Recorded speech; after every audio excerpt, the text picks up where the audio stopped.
5-star quarterback. We got the author of this book. It was on my shelf in our studio, which is getting remodeled. This guy is a quarterback guru, a college football analyst for Pac-12 Network, and host of the It Factory podcast, Yogi Roth. Hi. What's happening? Thanks for having me. We have to do this in person sometime. I feel bad. You're like 11 miles away from me or something. We could do this on surfboards. We got to fix this for next time. Well, if you want, right after this segment, my boards are already loaded. I'm literally going to dip right out to the Venice Beach Pier and paddle right in immediately when we're done. So let's go. That sounds like my literal nightmare. My actual nightmare would be that situation. Though it is a beautiful day out today. So Yogi Roth knows all things California, all things exploring, travel, inspiration. He likes a good, healthy cry. And he is going to fill me in on everything I need to know for the draft process. The NFL Combine, it was last week, all the quarterbacks. I mean, top prospect, Alabama's Bryce Young. His size has been under a microscope. I hate to see that. So he weighs in at like 5'10", over 200 pounds. From what you have seen, what you know from Young, how much does his size actually matter as he transitions into the bigs? Well, for him, zero, right? I mean, I remember meeting him at the Elite 11, and it's amazing because he, Anthony Richardson, CJ Stroud, all the same class, all came together. And you want to talk about like different sizes. I know we'll talk about all those guys, but totally different. And you stand next to Bryce Young when he's 17 and you're like, oh, wow, like I could play quarterback back in the day. Right? That's when quarterbacks all had to be 6'5", it seemed like. But when you talk to him about it, a lot of, him similarly to Russell Wilson or Kyler Murray, any of these guys you talk to that are under 6 foot, they all say the same thing is I've played the position at the same size my whole life. So everybody wants to talk about throwing lanes and, can you get it over the overstretched arms of a defensive lineman or all these linebackers coming off the edge? They're like, I've been doing it my whole life. And then you go watch him in Alabama, and he's been doing it the entire time he's been in Tuscaloosa. He did it at Mater Dei, the powerhouse high school he was at. It's not like he's had a drop off when the competition got larger, longer, bigger, faster. So I'm not worried about it. And I think when you look at Bryce K, he is one of one. Like he's going to be, I think, one of those special guys. We always compare small guys to Russell Wilson, I think, or other like the one small guy who's made it, or now Kyler Murray or Drew Brees. We'll be comparing 5'10" quarterbacks, I think, to Bryce Young for the next decade. So did you say you do compare him to Drew Brees? Because I've also heard, Kyler Murray. I've heard a short Patrick Mahomes. Those are the comparisons I'm hearing. So which NFL player does he compare to in your mind? I'll say this, the first day I saw him, I remember turning to Trent Dilfer and Joey Roberts at the Elite 11 and saying, he reminds me of Steph Curry. Like he's a true point guard. And I think that offenses have changed. I talked to a quarterback coach in the league early this morning about all this draft class. And I think when you look at what quarterbacks are asked to do, it's different than when it was when I played, or let alone 10 years ago. And I think when you look at Bryce, he can just deal, much like Steph, point guard, boom, boom, boom, drain a deep three, right? I think Bryce is boom, boom, boom down the field. And then, wow, he can just rip your heart out with climbing in the pocket, taking a hit and still delivering on a dig route or a crossing route. So that's my comp. I think he's got elements of all of the men that we mentioned, but he's different. His build is different. His feet are different. How he gets the ball out is different. So I think he'll be the guy that we start to compare other players to as his NFL career progresses. I love that. I immediately, because there's this human Ted Lasso-y element to the combine that's the way I approach it. I'd approach it as I feel for these guys and they're being pulled apart, and I know it's what they've wanted their entire lives. And I right away am drawn towards the polarizing figure, always looking for who that person's going to be. And that, of course, is, if there was a quarterback MVP award given, it would be Anthony Richardson, and what he was able to show and put on such an athletic performance.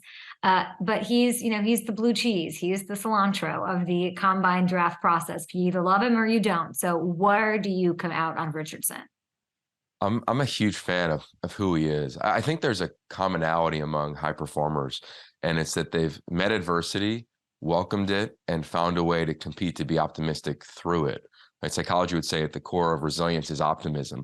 You tap back into Anthony Richardson's life story, and you see a guy that isn't just a big frame and a dramatic athlete who can do a little bit of everything, but he's a guy who's had to compete his whole life. So here's a story for you.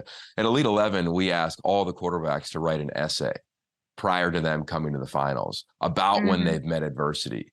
And it's really cool to see what they write. Some talk about a high school state championship game. Some talk about being the backup quarterback. Some talk about real life stuff. And for Anthony Richardson, this is a guy who started playing football at 3, but he didn't have much when he was growing up. Didn't always have food, didn't always have shelter. Academically, he struggled in 8th grade. He had a 1.8 GPA. The basketball team said, hey, you've got to improve. From that moment on through the rest of his life, he's never had lower than 3.0. I say all that because I think we look at 4.44 or the crazy vert or, just the fascinating figure that he is physically. And I think you got to tap into the other stuff. Like, what is this guy's essence? And he's a competitor, and not just on the field of play, but academically throughout his life, throughout his early life, throughout his time at Florida. You talk to the coaches at Florida, they all rave about the type of person he is. They call him sometimes the best quarterback a lot of them have ever been around. You look at Billy Napier and his pedigree and where he's been. And then I just go to reps. I think we always want to judge these guys and they have to instantly be successful. Same thing from high school to college, like the book that you referenced. Same thing from college to the NFL. Well, how about a redshirt year? This guy had less than 400 pass attempts in college. Let's just let him get to the league and clean up some of his mechanics, which will, I think, be cleaned up when he goes to the right place, finds a coach that can really coach him and get after it. Because his upside is special. We know that physically. And the tenor of his mindset, to me, is that Ted Lasso effect that you reference of, okay, this is somebody I want to sign up and roll with. Yogi, you're saying the right place, the right coach. What is the perfect football situation for Richardson? That's a great question. I don't know. I just hope it's healthy. I mean, part of me would love to see him in Seattle. Just, Coach Carroll's the biggest mentor I had in my 20s. So that'd be fun. I know they just re-signed, of course, Geno Smith and have their quarterback, but I think it'd be cool to see that and watch him grow in that system under that staff. But I'd imagine every quarterback coach, you go 1 through 32, they'd say, man, I'd love to get my hands on him. Now, we know what the CBA and everything does in terms of limiting time with coaches and players, but I bet every quarterback coach in any facility is going to say, just let me get started with this young man. He's thirsty for it. He knows his upside. He knows where he's a little bit flawed, but when you watch him on film, he also does some special things really well. And he does some of the basic things really well. It's just a consistency thing at times. And that to me just comes down for reps at any level of that position. I told Chris Collinsworth, he reminds me of Josh Allen. All the athleticism, the arm, the strength, but accuracy, mechanics might be a bit something that needs to be worked on and can be worked on if you're in a good position, like Josh Allen was, of course.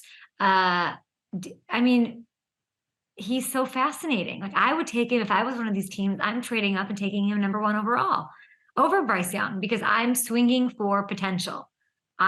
What he could be is what I would draft, not less so much the sure thing that would be Bryce Young. Would I be crazy to do that?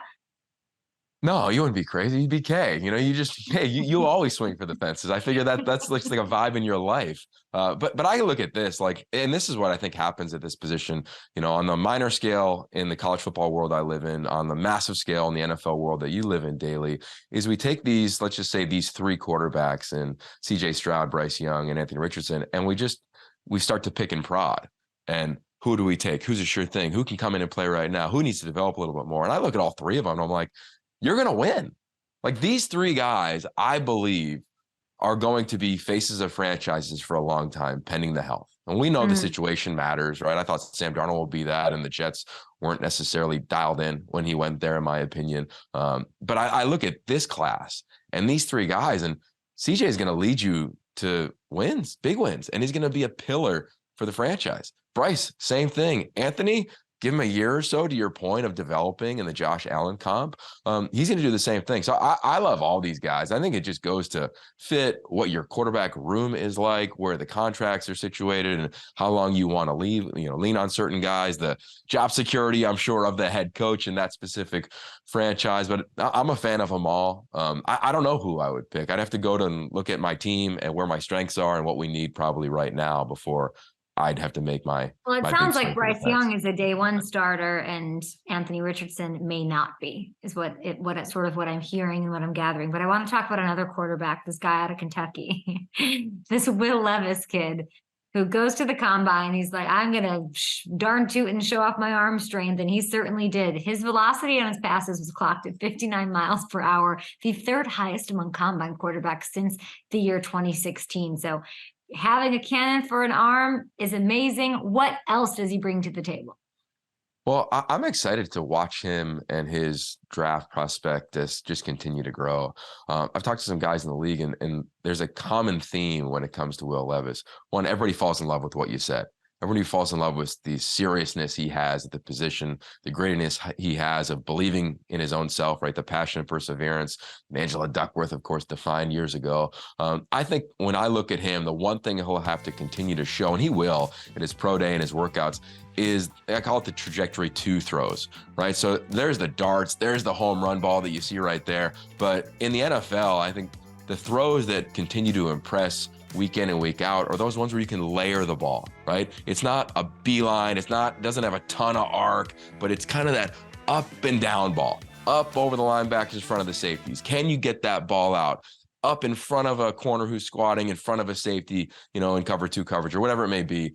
That's to me what most quarterback coaches are going to put him through. I think he'll do well there. He played in a system that was very similar to the Rams, was a pro-style system. Everybody I've talked to him, whether it was people at Penn State or now at his most recent school in Kentucky, they rave about him. He's not, I think, like those first 3 guys that we talked about, but I'll be really curious because he'll probably land at a place that's a little healthier than some of those teams in the top 10 draft picks where those other 3 quarterbacks may go.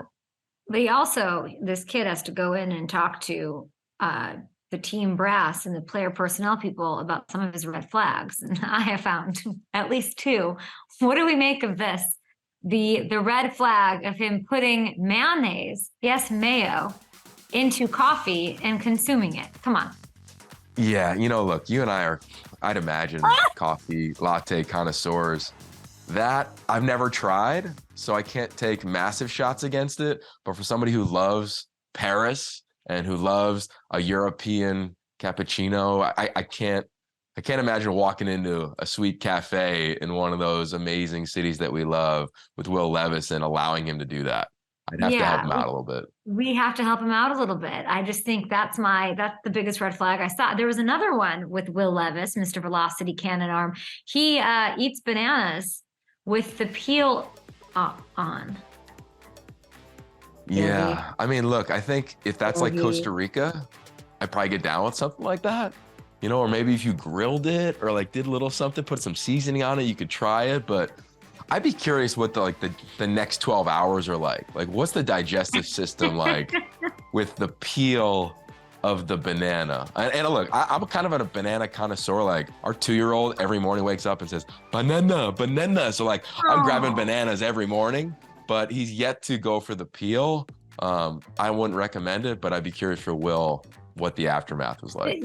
Being around you makes me a better person because I was ready to eviscerate him for both of these crimes against food.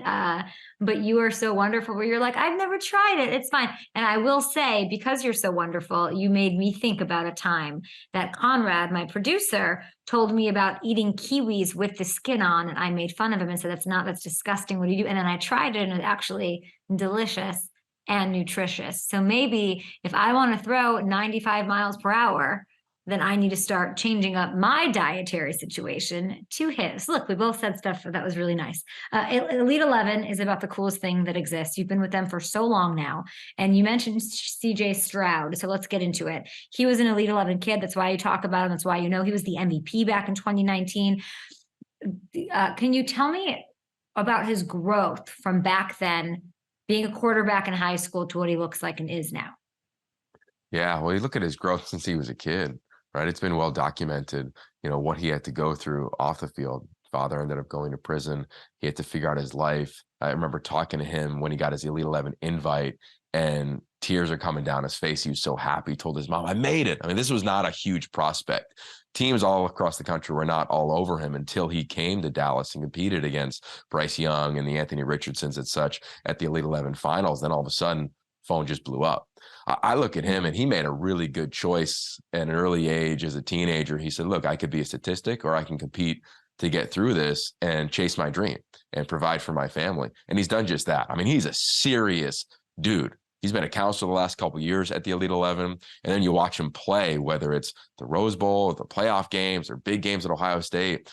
The dude just deals. I mean, physically, he's gifted. Mentally, I think he's special. He's dramatically driven based on his past, and his support system's off the charts. Like his mom, Kimberly, she's a part of the 5-star book that you referenced earlier. Her advice to other parents, let alone to him, is just phenomenal. Yeah, you see it on the screen of like, I love the last line, like better days will always come. And again, I go back to resiliency. At the core of optimism is resilience. That is the definition of all these young men that we talked about. And definitely CJ Stroud. I know how excited he is to finally live out this dream. I'm so pumped for him. I remember sitting literally next to him in Cowboys practice facility, and Ryan Day's calling. Marcus Arroyo's calling at Oregon. All these coaches start calling because he's about to win the MVP and he's blowing up. And he just had such a sense of gratitude as he was going through it. And it hasn't changed from that point to Ohio State to becoming this figure that he is. And it won't change when he's a top 10 draft pick. It's an amazing analysis. I love that you know these guys. I love that you talk about what else they bring to the table, because it's something that we know is important. It is what works. It is why Joe Burrow is Joe Burrow. It's why Mahomes is Mahomes. It's some of those intangible things, even though the talent on the field is what it is. And we're going to pick it apart and talk about hand size and all that BS. But it's also about what's in here and what's in here and what motivates them. And that's something that you've seen so close. So we appreciate you. We love you. If quickly, can you shout out very quickly the name of somebody that might not be getting enough love? Yeah. How about Jake Haener? How about Tanner McKee and Dorian Thompson-Robinson? Those are some that stand out for me. Jake Haener, all those guys came through the Elite 11. Haener can deal. I mean, he's going to be a guy that won't get drafted in the first or second round, but keep an eye on him. He's he's gritty, he's tough, he's got all the things. Size isn't great in terms of the prototype, but I love him. Tanner McKee is the guy who beat cancer as a high schooler. He had to go through a surgery where they thought if they missed by a little millimeter, he would never be able to make the throwing motion with his arm. And thankfully, the doctor didn't. He went on to compete at Stanford, get his degree there. This is a guy who played volleyball, hoops, big fan of him. And then Dorian, his athleticism is getting everybody to lean in. So we'll see how he does at his pro day. It's next week. But those are 3 guys that I keep an eye on. Amazing. Check out the It Factory podcast. Go get bananas for your child. And you can always pick up 5-star quarterback, which is a great read. We'll be back after this. We've got Sam Munson from PFF on the show. We're going to get you guys some other headlines and check in on Aaron Rodgers and what that situation is.